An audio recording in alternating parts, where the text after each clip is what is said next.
Hello नमस्कार प्यारे विद्यार्थियों, आप सभी का प्रभा एकेडमी पर दिल खोल के स्वागत है। क्या हाल चाल, आप लोग कैसे हैं? पढ़ाई बढ़िया चल रही है कि नहीं चल रही है बताओ। उम्मीद करता हूं कि आप सब लोगों की पढ़ाई बहुत ही धुआंधार चल रही होगी। उसी के साथ हम उस तैयारी को थोड़ी और गति देते हैं। तो हम आज पढ़ेंगे आनुवंशिकता, और आनुवंशिकता में हमारे लगभग काफ़ी सारे टॉपिक्स महत्वपूर्ण थे, वो हमने डिस्कस कर लिए। जो मतलब हमें इस टॉपिक को समझने के लिए बाहर की बातें आवश्यक थी, वो हमने डिस्कस किए। आज हम लोग कुछ और बातें करने वाले हैं। तो आनुवंशिकता के अंदर हमने एक संकर बढ़ाया। हमने कौन सा संकर बढ़ाया? एक संकर, है ना। तो चलो हम बात किसकी कर रहे हैं? आनुवंशिकता, वांशिकता, ठीक है। चलो देखो, आनुवंशिकता के बाद हम इसमें महत्वपूर्ण चीज ये है, अब हम पढ़ेंगे द्विसंकर संकरण।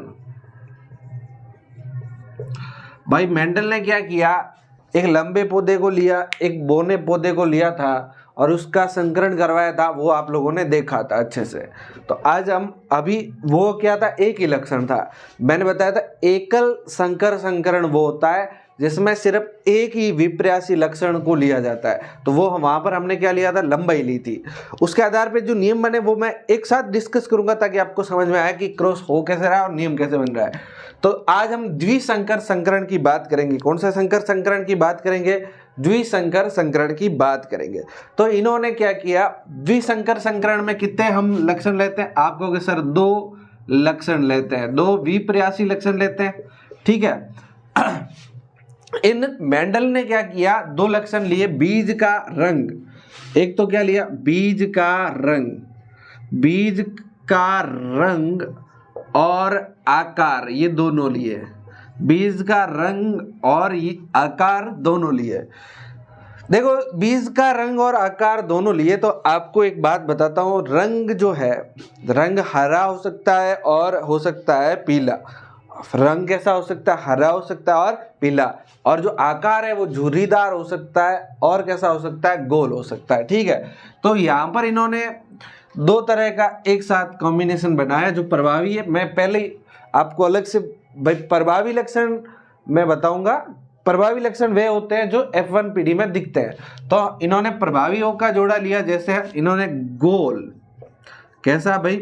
गोल और हरा जो है बीज का गोल रंग, ये प्रभावी है। और हरा गोल आकार, सॉरी, बीज का गोल आकार है वो क्या है? प्रभावी है। और हरा रंग ये प्रभावी है।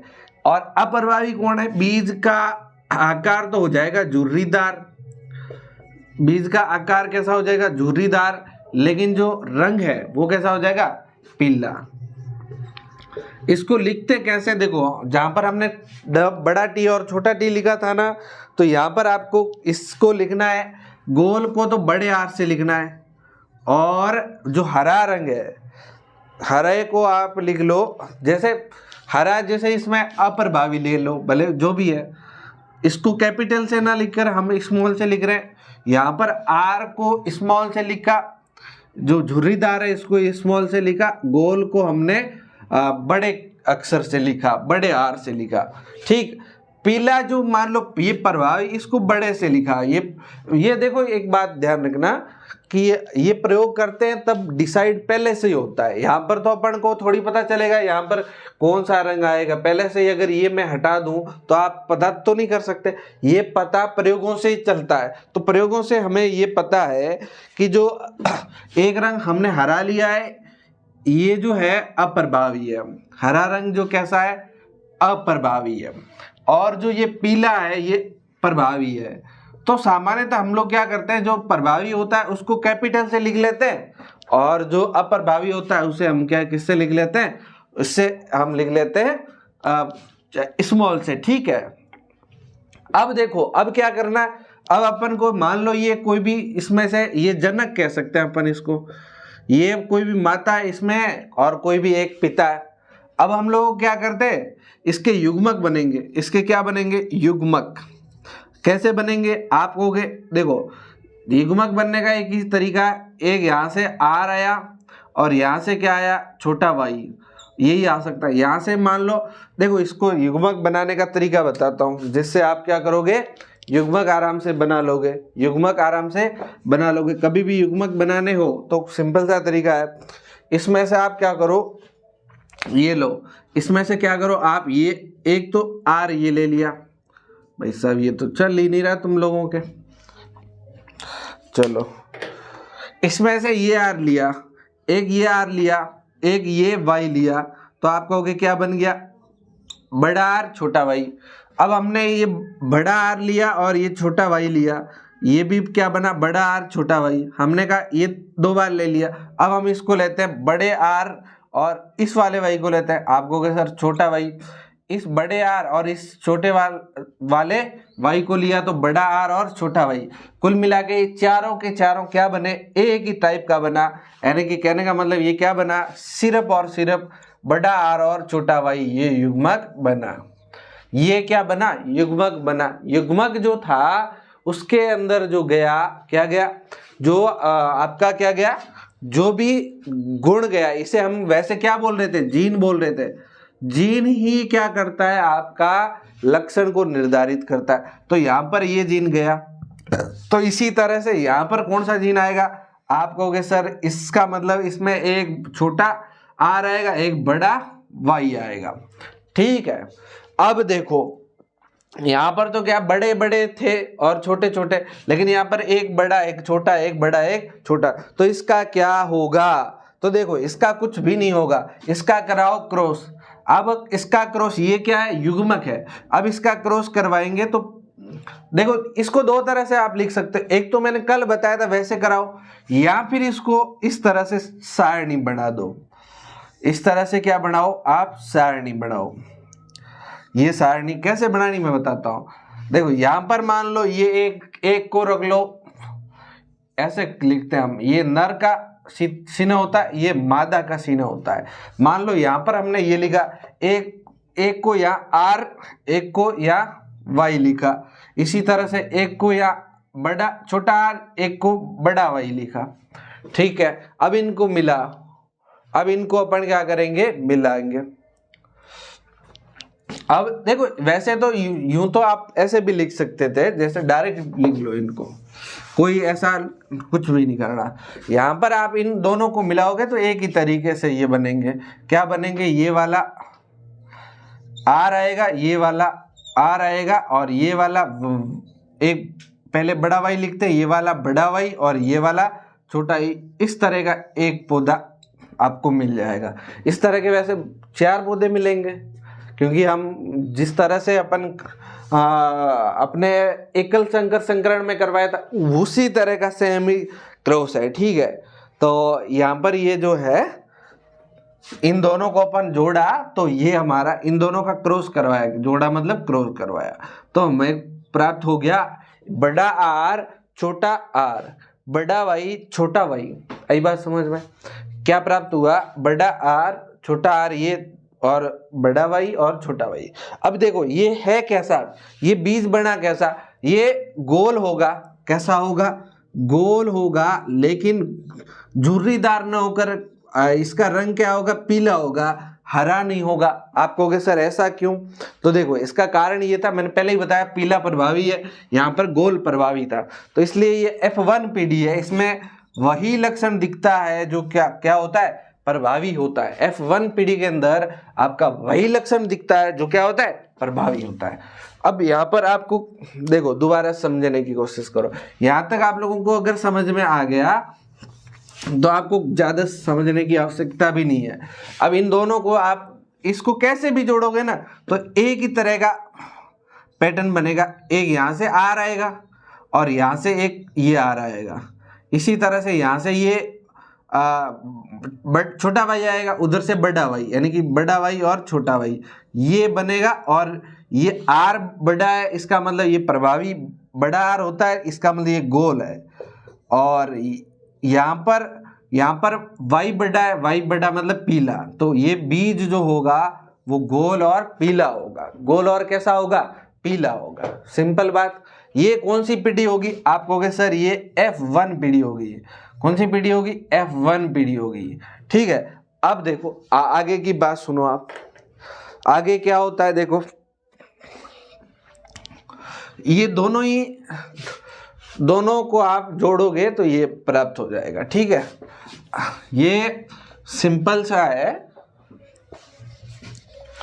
कैसे कि ये एक बड़ा आर एक छोटा आर ही आएगा इसमें, तो एक बड़ा आर और एक छोटा आर।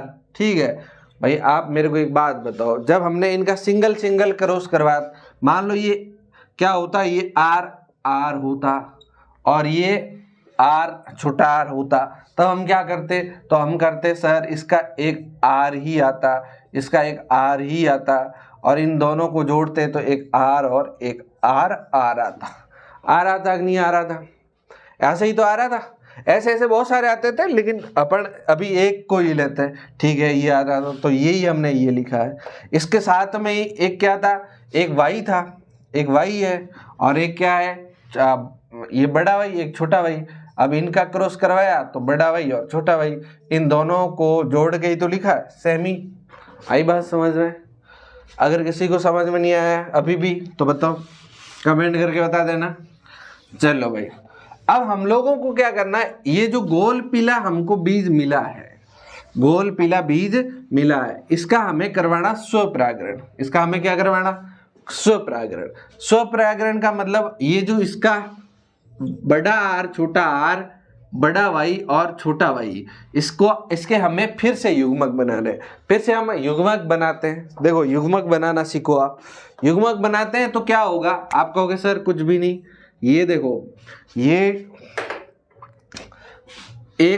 एक बार आर इस एक बार आर किसके साथ? मान लो इस वाई के साथ जुड़ गया। एक बार आर, ये आर और बड़ा आर और बड़ा वाई, ये यहाँ पर बड़ा आर और ये वाई छोटा वाई। ठीक है, अब ये तो हो गया। अब इसकी बात करते हैं। ये आर, ये बड़ा, ये एक साथ लिख लेते हैं। ये बड़ा वाई, ये छोटा आर, ये बड़ा, ये भी छोटा वाई। ये इस तरह से आपको क्या मिलेगा? 4 तरह के युग्मक मिलेंगे। इस तरह से आपको कितने युग्मक मिलेंगे? 4 तरह के युग्मक मिल जाते हैं। आई बात समझ है? यहाँ पर आपको कितने युग्मक मिल गए? 4 तरह के। ये देखो आप यहाँ पर आप समझोगे तो ये बड़ा आर बड़ा वाई, बड़ा आर छोटा वाई, छोटा आर बड़ा वाई और बड़ा छोटा आर छोटा वाई, ये चारों अलग अलग है। ठीक है, अब देखो यहाँ से युग्मक मिलेंगे हम पढ़ को 4। ये मान लो माता है तो पिता के भी ऐसे 4 आएंगे, और चारों में से कोई भी किसी के साथ भी जुड़ सकता है। अब कोई भी किसी के साथ जुड़ेगा तो किस तरह से ये बनेगा? तो इसमें बहुत सारे बनेंगे। पहले तो हमने 2 के ही बनाए थे, 2 अलग अलग टाइप के बनते थे तब।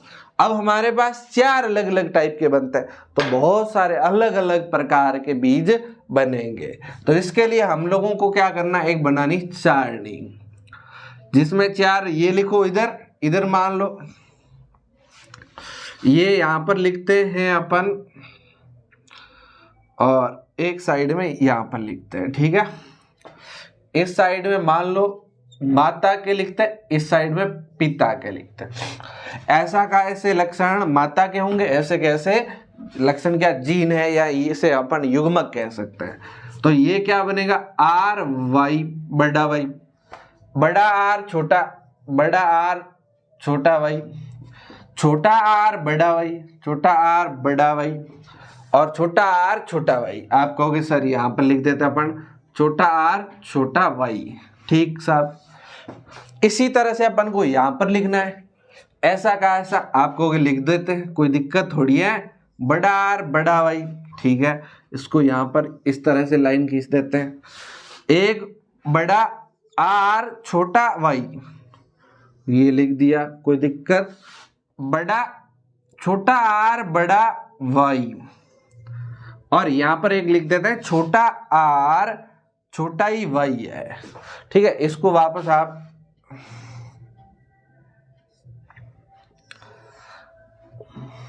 ये देखिए अपन यहाँ पर ये सारणी बन गई। अब आप इनको जोड़ जोड़ के लिखना है, जोड़ जोड़ के लिख लोगे आपको कि सर कोई दिक्कत नहीं, लेकिन तो पिछली बार ही तो हमने जोड़ा था। देखो एक बात और बताता हूँ, यहाँ पर ये तो आप लोगों को समझ में ही रखा है, यहाँ पर आप कंसेप्ट को समझने की कोशिश करो। जैसे कल हमने युग्मक बनाए थे वो दो तरह के बन रहे थे, जैसे ये टी टी और ये छोटा टी छोटा टी। आज इसके युग्मक क्या बनेंगे, आप कहोगे सर यहाँ तो बड़ा टी बन सकता है, यहाँ क्या बन सकता है, आप कहोगे बड़ा टी, ठीक साहब। यहाँ इसके बड़ा टी बनेगा, यहाँ क्या बनेगा भैया, बड़ा टी, ठीक है। अब आप इनके इसका इस तरह सारणी बना कैसे बनाओगे, तो कुछ भी नहीं करना था। देखो आप यहां पर यूं बनाना आपको, एक टी यहां पर लिखते, एक टी यहां पर लिखते, एक टी यहां पर, ये वाला टी यहां पर लिखते और ये वाला छोटा टी यहां पर लिखते। अब क्या बन रहा है, टी और छोटा टी, और यहाँ पर बड़ा टी और छोटा टी, यहाँ पर ये बड़ा टी और ये वाला छोटा टी, ये बड़ा टी और ये छोटा टी। इस तरह से ये सारणी बनाई जा सकती है। सिंपल है, यही सारणी हम यहाँ पर बनाने वाले हैं, ठीक है। कैसे बनाएंगे, जैसे देखो सबसे पहले इधर आर बड़ा है, फिर इधर आर बड़ा है, आर को ले लिया, वाई बड़ा और यहाँ भी वाई बड़ा, ठीक है, हो गया।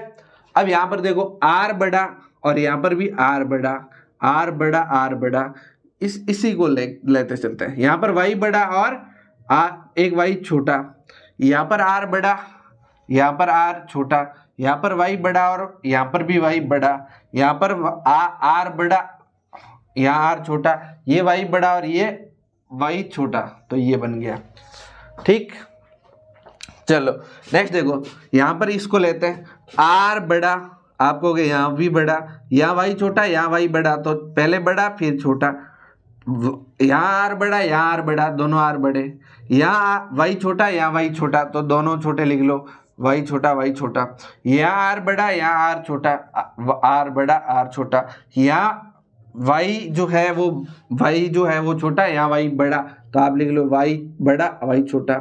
यहाँ देखो आर बड़ा आर छोटा, आर बड़ा आर छोटा, फिर देखो वाई छोटा और वाई भी उधर भी छोटा, तो वाई वाई छोटा, ठीक। ये बात आप लोगों को समझ में आ रही है, सिंपल सा कंसेप्ट है, कुछ भी नहीं है, ठीक है। अब यहाँ पर देखो, यहाँ आर छोटा यहाँ आर बड़ा, तो बड़ा और छोटा, वाई बड़ा वाई बड़ा, वाई बड़ा वाई बड़ा, आर बड़ा आर छोटा, आर बड़ा आर छोटा, वाई छोटा आर एक वाई बड़ा, ठीक है। जो यहाँ है वही का वही लिखते जाना है, ठीक है। ऐसे अगर आप लोगों ने ये बना दिया ना, तो सारणी आपकी अपने आप से ही बन जाएगी, सारणी तो अपने आप से ही बनती जाएगी। यहाँ पर देखो आर छोटा, तो दोनों छोटे छोटे, एक वाई बड़ा, इधर वाला भी वाई बड़ा, तो ये दोनों बड़े लिख लिए। अब देखो ये छोटा, ये वाई आर छोटा, और वाई यहाँ वाला बड़ा, उधर वाला वाई बड़ा, उधर वाला वाई छोटा, ठीक सर। अब ये इसी के आधार पर अपन को पता चलेगा कि बीज गोल है कि झुर्रीदार है, हरा है कि पीला है ना।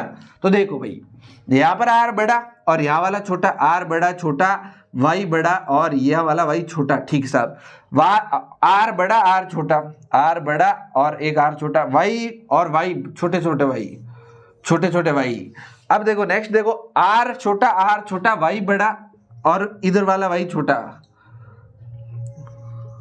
ठीक है। अब देखो वाई आर छोटा वाई छोटा, आर छोटा वाई छोटा, ये सारे के सारे छोटे छोटे आए। चलो ये ऐसे करके सारणी बन गई। बताओ कितने टोटल कितने बने, आप कहोगे 1 2 3 4 5 6 7 8 9 10 11 12 13 14 15 और 16, टोटल कितने बने, 16 बन गए, ठीक है। अब आपको देखना है कि गोल कौन है पीला कौन है, गोल कौन है पीला कौन है, क्या क्या है।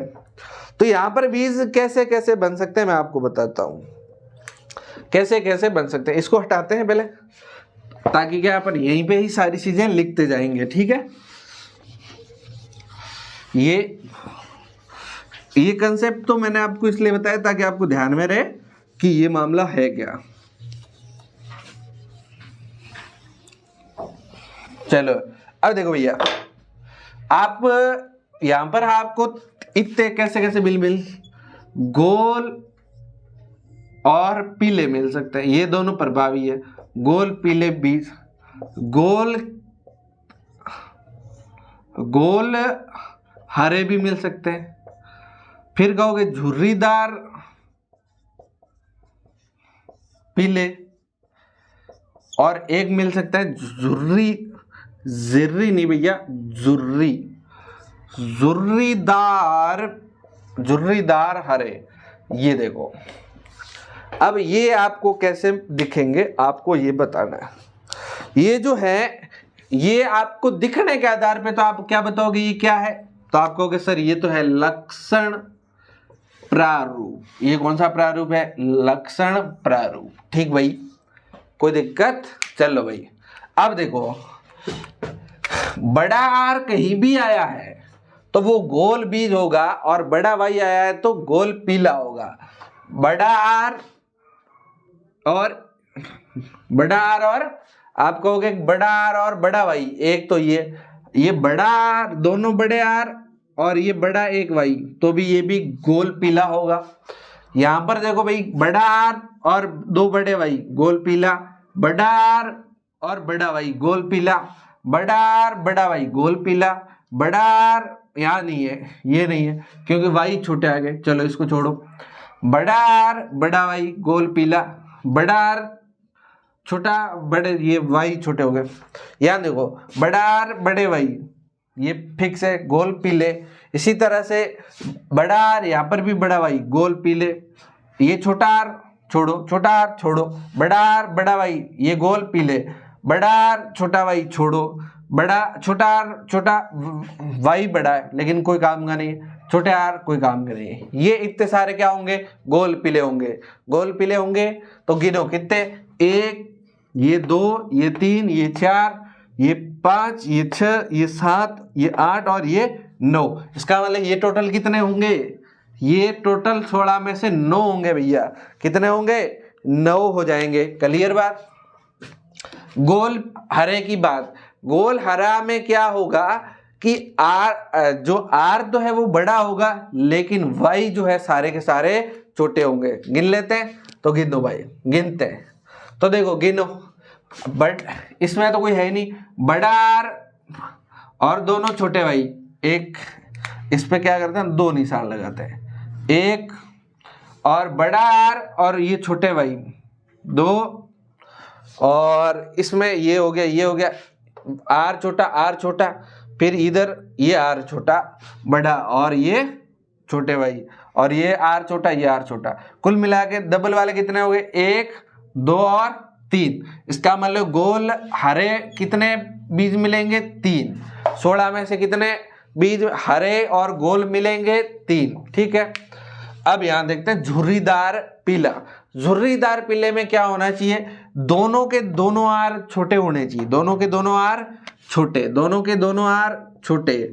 लेकिन जो वाई है, वाई एक बड़ा हो सकता है, एक कम से कम एक, 2 तो हो ही सकते हैं। तो देखो पहले तो ये वाला लाइन तो पूरी होगी, ये वाली लाइन भी पूरी होगी। अब ये वाली लाइन देखते हैं, दोनों आर छोटे, एक वाई बड़ा है कि नहीं है, दोनों वाई बड़े हैं। इसका मतलब ये क्या हो गया, ये क्या, इसमें एक निशान लगते हैं। ये क्या हो गया, आप कहोगे सर ये तो झुर्रीदार पीला हो गया। अच्छा ठीक है, ये भी तो हो गया ना क्योंकि इसके अंदर एक वाई है। चलो, और एक ये बचा, ये छोटे आर और एक वाई बड़ा, आप कहोगे ये भी हो गया।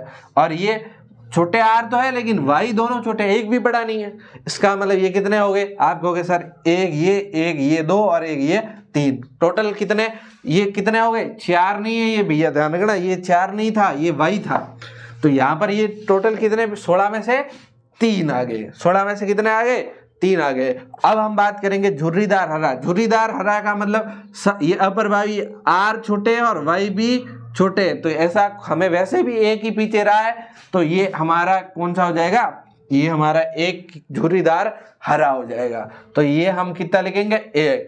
ये लक्षण प्रारूप हो गया, कितना हो गया, 9:3:3:3:1।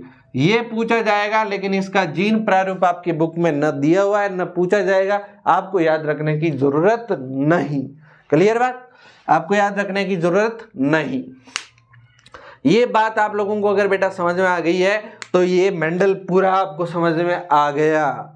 ठीक, चलो ये बातें हमारे पास एकल संकर और द्विसंकर से जुड़ी हुई थी। एकल संकर संकरण हमने पढ़ा, और मेंडल ने जो नियम दिए मैंने बताया 3 नियम, तीनों नियम थे ना वो इसी बेस पर थे। ये जो हमने 2 संकरण करवाए ना, इसी पर तीनों नियम थे। तो मेंडल के नियम हम यहां पर लिखते हैं क्या, तो ये मेरे को लग रहा है ये हटा देता हूं, ताकि क्या आपको सारी चीजें लिख के बता सकता हूं मैं। ये लक्षण प्रारूप आप ध्यान रखेंगे। चलो यहां पर मैं लिखता हूं मेंडल के नियम। मेंडल के नियम, देखो मेंडल के नियम यही नियम है आपके स्पेशल, इसमें ये नहीं बताया कि ये नियम ऐसा है, क्या कह रहा है, कथन क्या है, ये आपको ये बताया कि ऐसे करना है, लेकिन इससे जुड़े नियम है। 3 नियम महत्वपूर्ण नियम जो है मेंडल ने दिए। मेंडल ने क्या कहा, एक तो कहा प्रभाविता का नियम, एक तो कौन सा नियम दिया, प्रभाविता का नियम, एक तो दिया इसने प्रभाविता का नियम। दूसरा जो नियम दिया वो दिया वियोजन का नियम।